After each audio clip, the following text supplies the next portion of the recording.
Listen up, sisters. I've got some exciting news for you. Don't worry, we'll get to the episode in just a moment. First, I had to let you all know that I am bringing on new clients for my one-on-one coaching. If you've ever considered coaching with me, now is the time. This is your sign. Here's your permission slip to invest in you. Send me an email to katrinalelly@gmail.com with the subject, I want to work with you, and we'll set up a call to talk about coaching with me. How do you know if you need a coach? Well, do you ever feel selfish for wanting more for yourself? Are you sacrificing yourself for others? Maybe you're feeling desperate for more connection and a deeper intimacy with your partner or even friends. Are you settling for less than you deserve? Are you comparing yourself constantly to other women? Do you have a big vision, but you're not sure how to get there? Ever felt like you're spinning your wheels in the dirt? Kind of like you're doing all the things, but not really getting anywhere? This is where I come in, and I'll help you identify those chains that are truly holding you back from living life on your terms. I'm bringing on those new clients. Spots are filling up fast, so send me an email to katrinalelly@gmail.com or even shoot me a DM over on Instagram. And I want to help you become so free and so radically in love with your life that everything you desire becomes a reality for you. Choose you today because you deserve to tap into that joy, love, fun, confidence, and that life that you already know is meant for you. It's just on the other side. I cannot wait to work with you.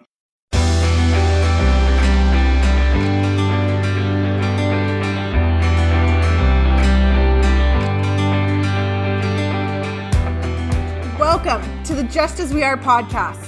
I'm Katrina Lelly, a wife, mom in recovery, certified life and transformation strategist, community cultivator, lover of people, and student of life.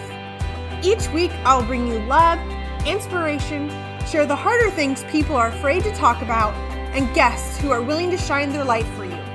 I give you self-care practices and mindset tips to help you shatter the negative stories you tell yourself. Now is the time to step into the beautiful, loved, whole woman you already are. Let's walk this journey together.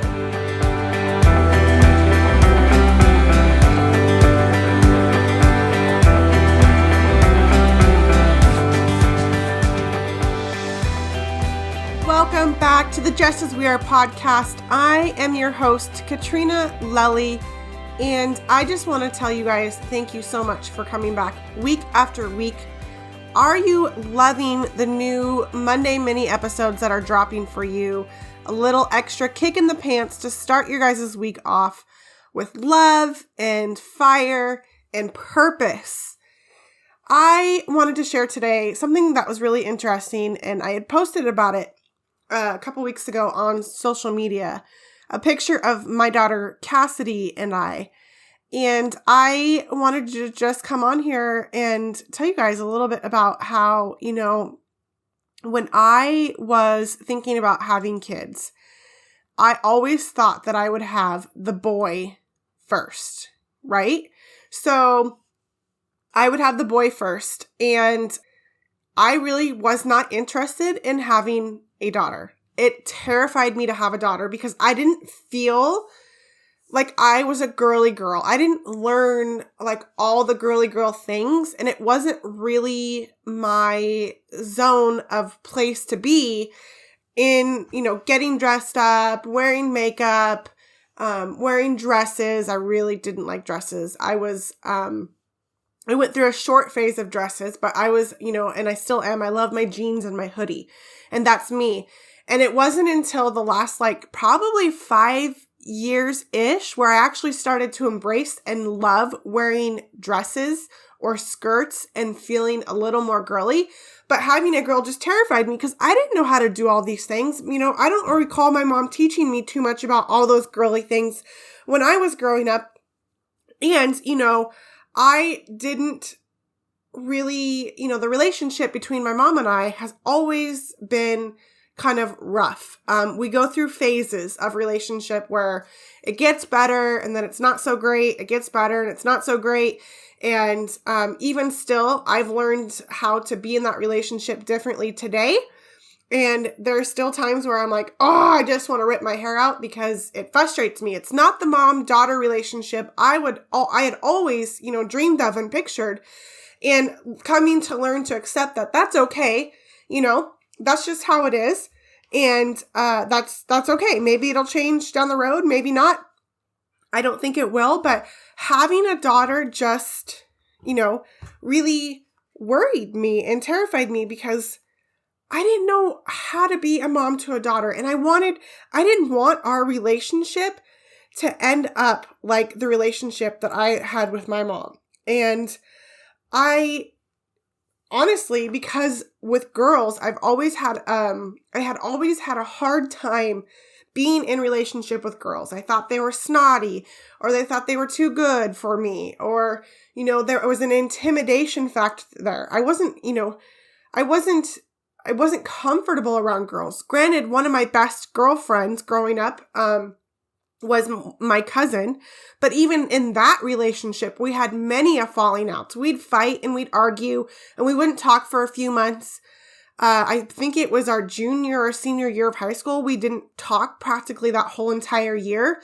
And so I just felt completely abandoned by that. And I was not trustworthy of women. Even coming into sobriety and into the rooms of recovery, I had a really hard time with women, even though that's who surrounded me and loved me until I could love myself. So there was all these questions. There was all this hesitation. I wasn't even sure if I was cut out to be a mom, not feeling that I had the best role model as a mom. Growing up, I wasn't even sure that I was cut out. And more than anything, I was terrified that I had all this baggage and I was just going to screw up my kids and they would take on all of my stuff and that they would just be doomed to live a life kind of like I lived in growing up. It wasn't terrible, but I had a lot of trauma. There's a lot of toxicity when you grow up in an alcoholic home, when you grow up with family members who can't get along, when you grow up with parents who divorce and are the epitome of what not to do when you divorce. It's kind of the way it worked. But more than anything, I didn't want to screw my daughter up. I really didn't want to screw her up. I wanted the handbook on being a parent. And, if you're a parent, you absolutely know there's no handbook, and as soon as we learn a stage of their life, they're suddenly in a new stage. Like we're coming into the tween stages here, people in my house. And oh my goodness, I don't know what to do most of the time. I'm just like, okay, sit down, buckle up, Josh, because here we go, right? It's going to be fun. It's going to be exciting. But my biggest fear really was that I would fail, that I wouldn't be a very good mom, and that I'd already screwed her up because who I was. You guys remember when I got pregnant and when I had the twins, I was still drinking. And at that time, I had no idea what my life would look like 10 years from then. I had no idea that there was a solution. I just thought I was doomed at that time. I was so hopeless, so desperate for people to love me. And through doing my own inner work and growth, by getting into sobriety and into recovery and working a program there, and then a few years later, finding a personal development company and working on that and continuing to put my spaces in growth, I've learned to grow. And with that, my children have grown with me in a way. I was able to grow into a loving, caring mom who has compassion for herself, actually loves herself and is confident in that. And I know that I have broken a huge toxic generational chain, a few of them in my family already. And if I do nothing else great, then that is a huge gift in itself. Being the first one to get sober in my family, and not just get sober, but stay sober and pursue a life of more love, of more abundance, of more greatness, of more just living in as a child of God. I have already given them the greatest gift. They've gotten a head start compared to myself as a child or my brother as a child, or other family members as their children. They've gotten a huge head start on that. By taking myself on, I've taught my own daughter that it's okay to be human. It's okay to make mistakes, that it's okay to fail. And really there's no failing. The only way to fail is if you give up. And I've taught her how to have grace on herself. And I've taught both my kids, I haven't taught just Cassidy, but it applies to definitely all of the kids. But, when you make a mistake, you come back and make amends, because God knows I lose my crap sometimes. When I am not taking care of myself and I'm not spiritually fit and I'm not loving on myself and taking care of myself and my cup is empty, sometimes it gets taken out on my kids. And and whenever that happens, I'm definitely not proud of it. So I'm not perfect, but we're all learning and growing together. We're all teaching. I'm teaching them a different way of being, a different way of life, where they have a much better chance than I did, right? But having this daughter, let's get back to, having this daughter, like I was not the girly girl and I didn't know how to be. And I'll tell you what, it's, we can learn so much from our kids. She has taught me many things about being a girly girl because she has been that girly girl since she was born. And I love it. Coming into this thing, when I had kids, I wanted a boy. I wasn't sure if I wanted a girl. And I definitely wanted the boy first, if nothing else. And technically that's what happened because Tristan came out first. But I have such a beautiful relationship with my daughter. And I am so grateful for her that God has placed her in my life and given her to me to grow and to teach and to love.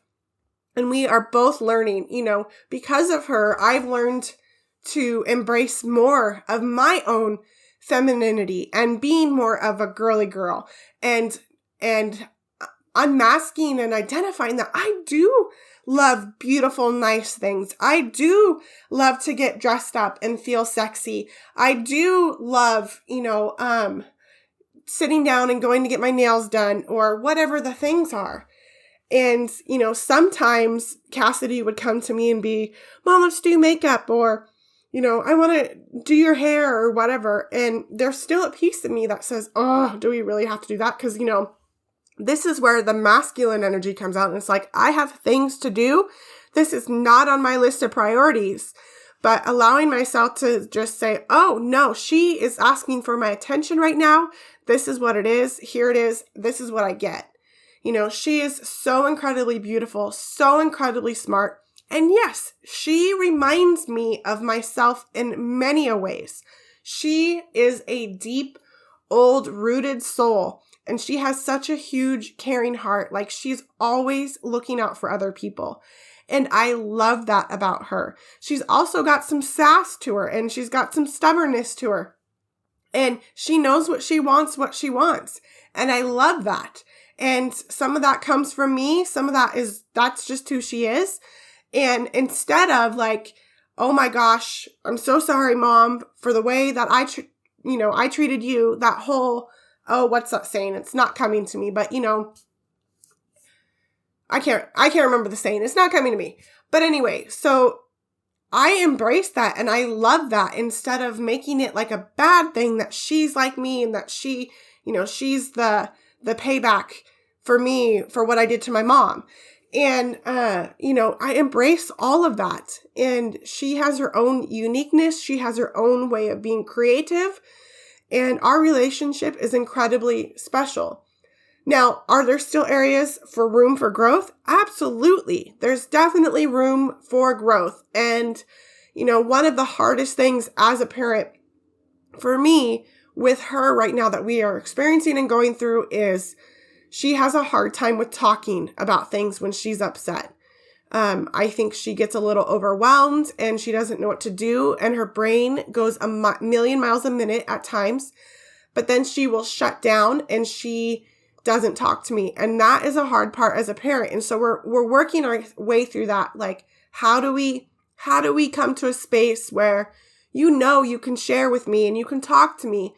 And she knows that this is just part of her and the way she's dealing with things, and teaching her that the importance of speaking up and sharing what's on your heart instead of holding it in, and I think part of that is just her age, but the closeness that we have there, the bond that we have there is incredibly beautiful. And, I love having a daughter. I never thought I would say that, but I love having a daughter. And she is just one of the most beautiful lights in my life. And I'm so grateful that God has placed her in my life. And I wanted to share all of this with you because there were a couple comments I received on the post that I made. And, people were like, oh, I so get that. I relate to that. And I understand that. And I think it's important to talk about because not all of us are equipped to, moms. It can be terrifying, especially if we don't have the greatest relationships with our own moms, or we have experiences around other female relationships. It can be a little terrifying. I mean, parenting can be a little terrifying anyway, but I wanted to share this so you guys know that you're not alone and that there's hope and there's possibility. And when you look for what's good about it and what's amazing about it, that's what's going to show up for you. That's what's going to be beautiful for you.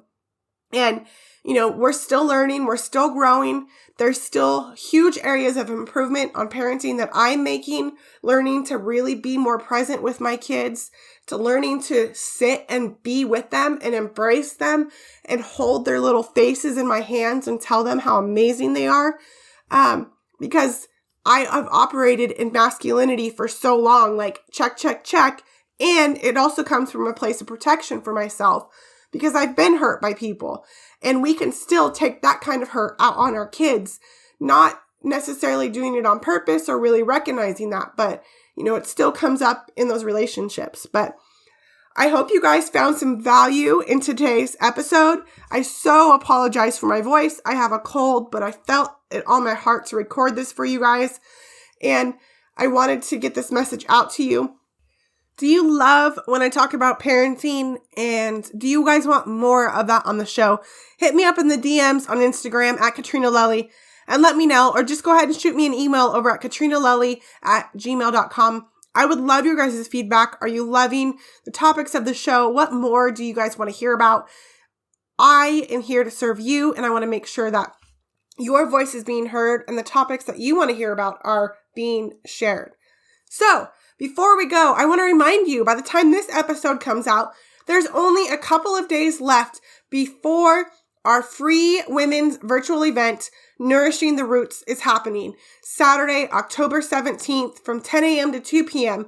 Ladies, this is an absolutely free event to you. So if you've got nothing else going on Saturday, make sure you go register. Go to the link in my bio over on my Instagram at Katrina Lelly and get registered for this event so you get all the details and come be a part of this community. If you guys want to hear more about that event, make sure you go back a couple episodes. I dropped a bonus episode this week on Monday just for you guys to hear more information all about this event. I brought my friend Becca on, who is co-hosting the event with me, and we're so excited to provide this platform for you. We wanted it to be in person, but because, 2020, we are bringing it virtual, so that means any of you guys can come no matter where you're at. You could anyway, even if it was in person, if that was on your heart, but we wanted to bring this to you. And one last thing, don't forget we're celebrating all month long 1 year of the Just As We Are podcast. This is not possible without all of you, my listeners who keep tuning in week after week. And if you're new, thank you so much for being here. I love all my listeners, and I'm giving away prizes every single week just for you guys, for listening, helping me share the message. So make sure you head on over to iTunes, leave me a 5-star review, take a snapshot, post it on the social media, tag me at Katrina Lelly to be entered to win one of my very favorite things. So I love you all, and I will see you soon. Wait, don't stop listening yet. Just As We Are, fam, I so appreciate my listeners. And you know what would be so incredibly awesome? Is if you just took a few moments, headed on over to iTunes, and left me a 5-star review of the show. And if this episode resonated with you, share it with your communities. Tag me at Katrina Lelly. My message, my mission doesn't get out there without your help. Until next time.